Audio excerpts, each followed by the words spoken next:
अस्सलाम वालेकुम व्यूअर्स, मेरा नाम मोहम्मद इमरान है। मैं अपने चैनल पाक न्यूज़ हब से आप लोगों को खुश आमदीद कहता हूँ। नया आने वाले से पहले काइंडली चैनल को सब्सक्राइब कर दें और बेल आइकन को दबा दें। शुरू अल्लाह के नाम से जो बड़ा मेहरबान और नहायत रहम करने वाला है। पाकिस्तान के अंदर सियासी हलचल गहमा गहमी बहुत ज़्यादा हो चुकी है। इस वक्त नवाज शरीफ साहब ऑन ग्राउंड आ चुके हैं और शहबाज शरीफ साहब जो हैं वो बैकफुट पर जा चुके हैं। पाकिस्तान के अंदर इस वक्त वज़ीर आज़म चेंज करने की तैयारियां की जा रही हैं, क्योंकि आगे बहुत से काम ऐसे हैं जो ये वज़ीर आज़म नवाज शरीफ की इजाज़त के बगैर नहीं कर सकेगा। और ये लोग जानते हैं कि ये इन्होंने जैसे इस्टेब्लिशमेंट के अंदर अपनी इन्वॉल्वमेंट करके अपनी पसंद के जनरल साहब लगाए, यानी कि हाफिज़ मनीर साहब को इन्होंने जिस वक्त एक्सटेंशन दी और देने के बाद यानी कि वो मेरिट के ऊपर पूरा नहीं आ रहे थे, तो इन्होंने फिर भी उनको आर्मी चीफ लगवाया। अभी वो एक्सटेंशन चाहते हैं और एक्सटेंशन में थोड़ी सी प्रॉब्लम हो सकती है, लिहाजा वज़ीर आज़म शिफ्ट चेंज करने की प्लानिंग हो रही है। और प्लानिंग कैसे हो रही है जनाब, जो हाफिज़ मनीर साहब के रिलेटिव हैं मोहसिन नकवी साहब, उनको दोबारा से, पहले वो केयर टेकर प्राइम मिनिस्टर बने थे, आप लोगों को याद होगा, अब वो दोबारा से बनेंगे प्राइम मिनिस्टर ऑफ पाकिस्तान। और जैसे वो प्राइम मिनिस्टर ऑफ पाकिस्तान बनेंगे तो उन्होंने सबसे पहली एक्सटेंशन जो है वो हाफिज़ मनीर साहब को दी जाएगी और उसके साथ वो सब कुछ अलाउ किया जाएगा जो हमारी इस्टेब्लिशमेंट चाहती है। और आइन के अंदर जो तरमीम 27 होगी उसका भी इंदराज होगा। 26 तो ऑलरेडी पाकिस्तान की जो कॉन्स्टिट्यूशंस है वो इसको एक्सेप्ट ही नहीं कर रही, लेकिन अब जो 27 है उसके लिए भी तैयारियां शुरू कर दी गई हैं कि आयन में तरमीम होगी और 27 जो तरमीम है वो भी अब लाई जाएगी। अब उसको किस तरीके से लाया जा सकता है, क्योंकि ये जो मौजूदा गवर्नमेंट है ये उसका वज़न नहीं उठा सकते। हमारे ज़राए के मुताबिक तो ये था कि जनाब में भी पीपल्स पार्टी के साथ जो वादा था वो वफा किया जाएगा और बिलावल भुट्टो साहब को वज़ीर आज़म पाकिस्तान बनाया जाएगा। लेकिन चूंकि एक्सटेंशन का रोला है और इस वक्त भी बाज़गश्त पाकिस्तान के अंदर यही चल रही है, या फिर पीपल्स पार्टी का बिलावल भुट्टो साहब वज़ीर आज़म बनेंगे, वो एक्सटेंशन देंगे, और या फिर बनेंगे रिश्तेदार वज़ीर आज़म एक्सटेंशन वो देंगे। अब देखते हैं कि लॉटरी किसकी निकलती है और ये लॉटरी कहाँ पर जाके फाइनलाइज होती है। लेकिन आपको ये बात बखूबी पता है कि इनको वज़ीर आज़म बनाने के लिए आप लोगों को MNA का एक टिकट उनको देना पड़ेगा, और MNA जब वो इलेक्शन लड़ेंगे और MNA बनेंगे उसके बाद वो वज़ीर आज़म बन सकते हैं मोहसिन नकवी साहब। अच्छा, मोहसिन नकवी साहब को चूँकि नून लीग की इस वक्त रेपो पाकिस्तान के अंदर अच्छी नहीं है, तमाम तर लोगों को ये बात पता है कि अगर इनको नून लीग का टिकट दिया गया और नून लीग की तरफ से इनको इलेक्शन लड़वाया गया तो ये इलेक्शन जीतना इनके लिए नामुमकिन होगा और इनको फिर फॉर्म 47 के ज़रिए ही वज़ीर आज़म बनाया जाएगा। अब ये कोशिश ये कर रहे हैं कि फॉर्म 47 से बचा जाए इस दफ़ा और इनको डायरेक्टली ऐसा टिकट दिया जाए जिससे ये डायरेक्टली MNA बने और उसके बाद इनको वज़ीर आज़म शिप दी जाए। हमारे सुनने के मुताबिक और जो हम लोग अभी आज सोशल मीडिया पे देख रहे हैं उसके मुताबिक तो यही है कि PTI के एक ख़ास मेंबर हैं जिनके बड़े प्यारे ताल्लुकात हैं मोहसिन नकवी साहब के साथ, उनको डी सीट करवाने के बाद उनकी सीट के ऊपर से इलेक्शन करवाया जाएगा और जो भी उनको वोट मिले उसके बाद फॉर्म 47 का सहारा लिया जाएगा और इनको MNA डिक्लेयर किया जाएगा और उसके बाद इनको वज़ीर आज़म प्राइम मिनिस्टर ऑफ पाकिस्तान बनाया जाएगा। और उसके बाद अपने जो मुतलका इनके अहदाफ हैं उनको ये अचीव करेंगे।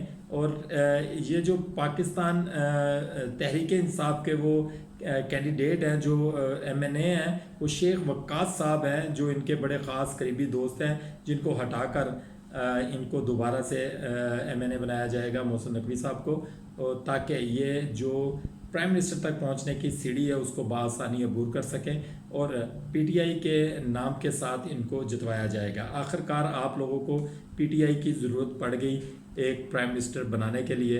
इमरान खान साहब दूसरी जानब डटे हुए हैं, वो कहते हैं कि जी ना किसी को NRO दूंगा ना NRO मांगूंगा, पाकिस्तान के मुस्तकबिल की खातिर, पाकिस्तान के बच्चों के मुस्तकबिल की खातिर मैं जेल के अंदर अपनी जान देना मुनासिब समझूंगा, बजाय इसके कि मैं इनसे NRO लेकर यहाँ से पाकिस्तान से दूर चला जाऊँ या जेल से बाहर निकल जाऊँ और मेरा नाम भी उन लोगों में शुमार कर दिया जाए जो लोग पहले भगोड़े होते थे या NRO लेकर पाकिस्तान से बाहर जाते थे। उन्होंने कैटेगोरिकली नवाज शरीफ साहब का नाम लिया और वो कहते हैं कि मैं नवाज शरीफ नहीं बनना चाहता हूँ। इमरान खान साहब अगर आज डील करते हैं, आपने कामरान शाह साहब का बयान सुना होगा गॉड फादर का। उन्होंने कहा जी तमाम तर जितने भी हमारे यहाँ पे माफियाज हैं उन तमाम का गॉड फादर जो है वो हमारे जनरल हाफिज मुनीर साहब हैं, यानी कि हमारी इस्टेब्लिशमेंट है। वो कहते हैं मैं इसको इस्टेब्लिशमेंट को गॉड फादर क्यों ना मानूं, हम लोग बचपन से देखते आ रहे हैं 75 साल अपनी लाइफ में जो ये चाहते हैं वो होता है, तो हम लोग तो कहते हैं ये गॉड फादर है। वो कहते हैं कि इमरान खान साहब ने 9 मई का वाक़या किया, उनसे सवाल किया गया तो उन्होंने कहा yes of course why not, क्यों नहीं। इमरान खान साहब ने वाकई ही 9 मई का तमाम तर इकदाम इमरान खान साहब ने करवाए, जबकि वो बंदा जो कामरान शाहिद है वो अकल और शऊर रखने वाला बंदा है और वो ये बात बखूबी जानते हैं कि इमरान खान साहब उस वक़्त जेल के अंदर थे और इमरान खान साहब को पता नहीं था, क्योंकि इमरान खान साहब तक किसी भी मीडिया की या टीवी की रसाई नहीं थी या टेलीफोन की रसाई नहीं थी। वो किसी को इंडिकेट कर सकते कि आपने क्या करना है, या किसी को वो कोई बयान जारी कर सकते कि आप लोगों ने किस जगह पर हमला करना है या आप लोगों ने पुरस्कून रहना है, क्योंकि इमरान खान साहब ने कभी भी इंतशार की सियासत को तरजीह नहीं दी और ना ही इमरान खान साहब ने कभी ऐसा काम किया है जिससे लोगों के अंदर खौफ व हरास पैदा हो और कोई गैर कानूनी काम हो। इमरान खान साहब चूँकि पाकिस्तान के एक साबिक प्राइम मिनिस्टर रहे हैं और वो बखूबी जानते हैं कि पाकिस्तान की सियासत को कैसे कंट्रोल किया जा सकता है या फिर पाकिस्तान के अदारों के साथ कैसे बात की जा सकती है।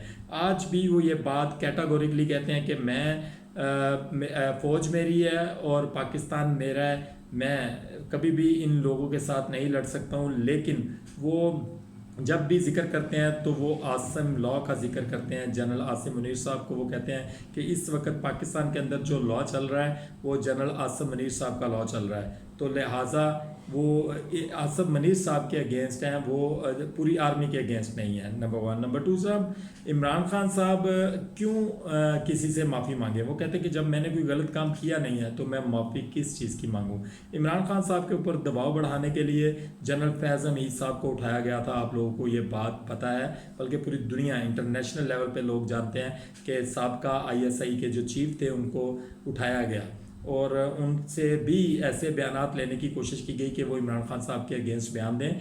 और पिछले दिनों में उनके ऊपर जो चार्जशीट थी वो बना दी गई थी कोर्ट मार्शल की, और उनके ख़िलाफ़ बड़ी ऐसी किस्म की उसके अंदर उनके ऊपर शिकें लगाई गई थी कि उनका बचना इसमें मुश्किल ही नहीं, नामुमकिन था। और लोगों का ये भी कहना था, फैसल वाडा साहब जैसे लोगों का, कि इमरान खान साहब को भी उसके अंदर शामिल किया जा सकता है और उनकी वाइफ को भी उसकी तफ्तीश के अंदर शामिल किया जा सकता है, यानी कि इनको आर्मी के हवाले किया जा सकता है। पाकिस्तान तहरीक इंसाफ के जो लीडरशिप है वो इमरान खान साहब के साथ कहाँ पे खड़ी है। चूँकि इमरान खान साहब ने 5 अगस्त को जो एहतजाज की कॉल दी थी, अब आप लोगों ने नोट किया होगा कि पूरे पाकिस्तान के अंदर से लोग अपने अपने सिटीज़ के अंदर निकले और उन्होंने अपना एहतजाज रिकॉर्ड करवाया और दोबारा वो अपने घरों को वापस चले गए। लेकिन लीडरशिप भी निकली और उन्होंने भी लोगों को निकाला, लेकिन उसके बाद 6 अगस्त को ऐसा कुछ नहीं हुआ, जबकि ये ऐसा ऐलान होना चाहिए था कि डेली बेसिस पे पाकिस्तान तहरीक इंसाफ के लोग अपने ऑफिशियल वर्क को ख़त्म करने के बाद सड़कों पर निकलेंगे और अपना पुरअमन एहतजाज रिकॉर्ड करवाएंगे। ऐसा सुनने में आया था कि ये एहतजाज नवंबर तक चलेगा, बट 5 तारीख के बाद 6 तारीख को और 7 और 8 को ऐसा कुछ दिखाई नहीं दिया। लेकिन लोगों ने ये चीज़ साबित की, इमरान खान साहब के कहने के ऊपर वो लोग निकले, पाकिस्तान के मुस्तकबिल की खातर निकले और इमरान खान साहब का साथ देने की खातर निकले। गवर्नमेंट ने ये बहुत ही दफ़ा ये चीज़ दिखाने की कोशिश की कि उन्होंने खाली रोड्स दिखाए, उन्होंने ये बताया इवन दैट के जो मरियम साहिबा हैं उन्होंने भी IG पंजाब को सामने बिठाते हुए एक कॉन्फ्रेंस के अंदर ये बात बोली कि IG साहब तो वेट करते रहे लेकिन PTI कारकुनान नहीं निकले।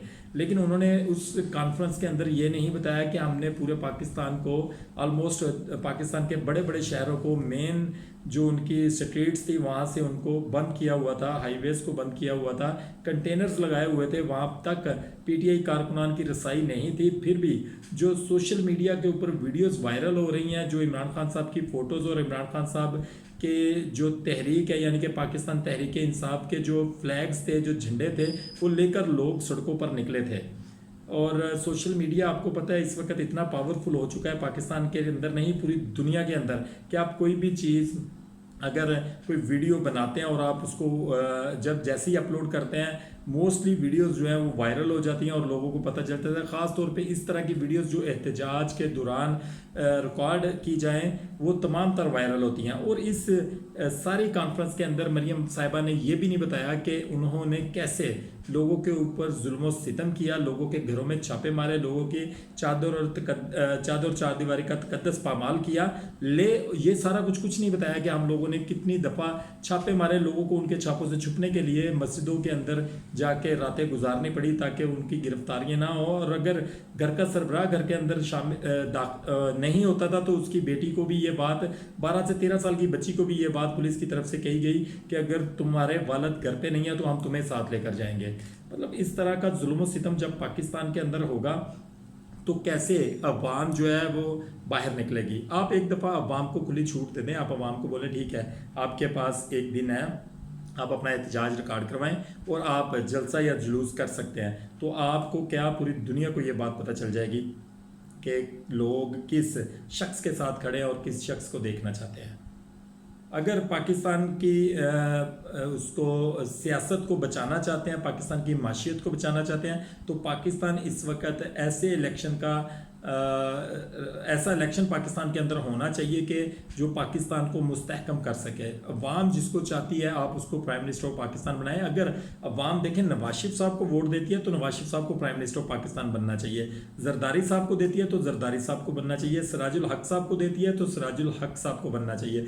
और अगर मौलाना फजल रहमान साहब को वोट मिलता है तो मौलाना फजल रहमान साहब को प्राइम मिनिस्टर ऑफ पाकिस्तान बनना चाहिए। हाँ, अगर अवाम सिर्फ वोट देती है कैदी नंबर 804 या इमरान खान साहब को, तो मेरा ख्याल है कि इमरान खान साहब को दोबारा से एक मौका देना चाहिए कि वो पाकिस्तान की बागडोर को संभाले।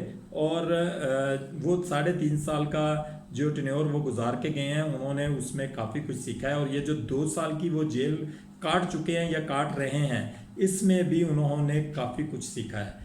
तो मेरा ख्याल है कि इमरान खान साहब को अगर अवाम चाहती है तो दोबारा प्राइम मिनिस्टरशिप देनी चाहिए। और पाकिस्तान इस वक्त ऐसे किसी भी चीज़ का मुतहम्मल नहीं हो सकता कि आप लोग कोई ऐसा काम पाकिस्तान के अंदर करें कि पाकिस्तान की अवाम जो है वो मज़ीद पिस जाए। आप लोगों ने जनाब जो 9% टैक्स था ना, जो इनकम टैक्स था, वो आपने 15% कर दिया है। पूरी दुनिया के अंदर जो सेल्स का काम करते हैं, जो पार्ट सप्लाई नहीं करते, जो सिर्फ सर्विसेज देते हैं, उनके ऊपर टैक्स नहीं होता जनाब। लेकिन आप 15% टैक्स लेते हैं उनसे। और 15% टैक्स अगर आप सोचें तो जनाब 100 रुपये के पीछे 15% है। अगर एक बंदे ने 10 लाख रुपए का बिल रिसीव किया तो इट मीन्स उसमें 10 लाख में से उसने 1.5 लाख रुपया इनको इनकम टैक्स दे दिया। और उसके अगेंस्ट में आप उस बंदे को क्या देते हैं, उस कंपनी को क्या देते हैं? कुछ समझ से बालातर चीज़ें हैं कि आप पाकिस्तान की गवर्नमेंट होने के बावजूद, आप इतना पैसा इकट्ठा करने के बावजूद, फिर भी हम लोग कर्जदार हैं, हम लोगों ने कर्जा देना है, हम लोगों ने IMF का कर्जा देना है। इतना ज़्यादा टैक्स देने के बावजूद भी आप लोगों ने लोगों को किसी किस्म की कोई फैसिलिटी नहीं दी हुई। मेरी दुआ है कि अल्लाह ताला हमारे मुल्क के ऊपर किसी ऐसे हुक्मरान को मुसल्लत करे जो हमारे मुल्क को कानून, शरीयत और इस्लाम के मुताबिक चलाए। और मेरी ये भी दुआ है कि अल्लाह ताला आपको और आपकी फैमिली को खुश व खुर्रम रखे, जहाँ भी रहें खुश रहें। पाकिस्तान जिंदाबाद।